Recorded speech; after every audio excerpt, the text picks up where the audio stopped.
ንስርና ጭልፊት ብንሆንስ? እግዚአብሔር በምድር ላይ ከፈጠራቸውና የሰማዩንም የመሬቱንም ተቆጣጥረው ሲያሻቸው አባረው ሲፈልጉ በረጃጅም ጥፍሮቻቸው ቆልፈው ጠላታቸውን ከሚያሸንፉ እንዲሁም የየዕለት ጉርሳቸውን ከሚያሟሉ በራሪ አዕዋፋት መካከል ንስርና ጭልፊት ያስደንቁኛል። ንስር ረጅም ዕድሜ ከመቆየቱም በላይ በየትኛውም ቦታ ላይ ሆኖ ጠላቱን ማደባየት የሚችል ከያዘ የማይለቅ ባለጠንካራ ጥፍርና መንቆሪያ ያለው ለጠላት የማይበገር በራሪ ፍጥረት ነው።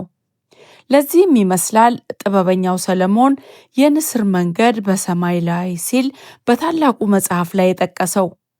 እናም እኛ አማራዎች የህልውና ትግላችንን አሸንፈን የተነጠቁ መብቶቻችንን እስክናስከብር ድረስ ንስር ብንሆንስ?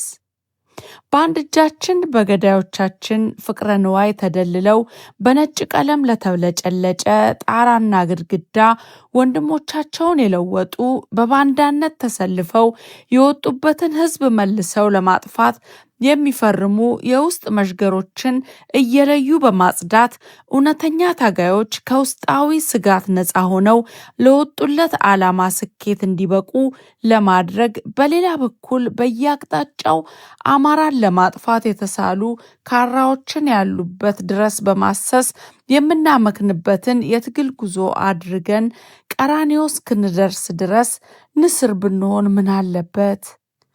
ከ50 ዓመታት በላይ ቦታና ስልት እየለዋወጡ አማራን የገደሉ፣ ያስገደሉ፣ ያፈናቀሉ፣ ሀብት ንብረቱን ዘርፈው በጠራራ ፀሐይ ድሃ ያደረጉትን ወልዶ ከብዶ በኖረበት ቀየው መጤ የሚል የዘር ማጥፊያ ስም ለጥፈው ተቀበዝባዥ ያደረጉንን ቋሚ ጠላቶቻችንን በግድም በፍርድም ምላሽ እስክንሰጣቸው ንስር ብንሆንስ?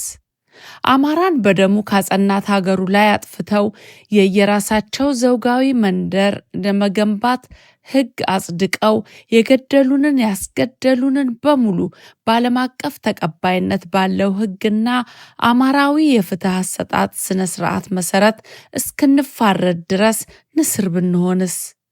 በየእምነት ተቋማት የተሰገሰጉ ካድሬ ጠምጣሚዎችን አጽድተን ነፃነት ያለበት የእምነት ቦታ እስክንፈጥር ንስር ብንሆንስ? የፈረሱና የተጨፈለቁ የታሪክና የባህል አሻራዎቻችንን መልሰን እስክናጸና ጸረ አማራ ትርክቶችን ነቅለን የድልና ነፃነት ሐውልቶቻችንን እስክናቆም ንስር ብንሆንስ?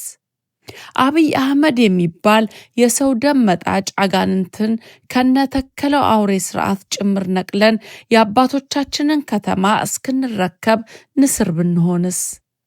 እረ ጎበዝ፣ ጭልፊት መሆንም ያዋጣል።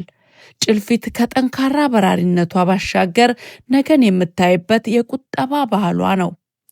በበጋው ወቅት ያለመታከት ስትበርና ምግቧን ስታሰባስብ ትከርምና ክረምቱ ጠንከር ሲል ወደ ዋሻዋ ትሸሸጋለች። አማራ ይህን ትግል በአሸናፊነት እስኪቋጭ ድረስ ያሉትን ነገሮች ሁሉ እንደ ጭልፊት መጠቀም ያለበት አይመስላችሁም? ንስርነትም ጭልፊትነትም በዚህ የመኖር ያለመኖር ትግል ውስጥ አስፈላጊ የአኗኗር ዘይቤዎች ሆነው እስከ ድላችን ድረስ አብረን መዝለቅ ይገባናል። ንስርነትም ጭልፊትነትም በትግሉ ሜዳ የሚያጋጥሙ የጠላትን ሴራዎች አሻግሮ ማየት፣ የማሸነፊያ ስልቶችን መንደፍ፣ የሰውና የቁሳቁስ ሀብትን በአግባቡ መጠቀም፣ ግለኝነትን አስወግዶ በመተማመን ለአንድ ቅዱስ ዓላማ አብሮ መካፈልን ሁሉ ያጠቃልላል።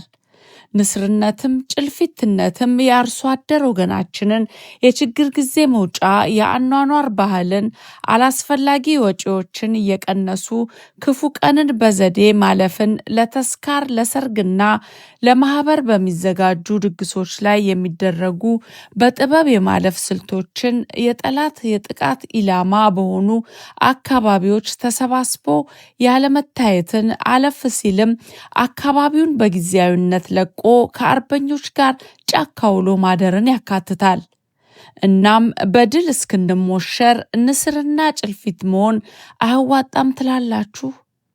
በትላንትናው ማስታወሻዬ ላይ የአብይ አሽከሮች ስርዓቱ እየፈረሰ መሆኑን አምነው የአማራን መሬት እየተቀራመቱ መሆኑን ጠቁሜ በዝርዝር እንደምመጣ በገለጽኩት መሰረት ዱካቸውን እየተከተልኩ ስለሆነ መረጃዎች ሲሟሉ እመጣበታለሁ። 33 ቦታዎችን የወሰደውን የኦህዴድ ካድሬ ታሪክም እያዋዛን እንተርከዋለን። ገና ምኑ ተነካና። ቸር ያሰንብተን። ከአዳባይ የካቲት 13 2018 ዓ.ም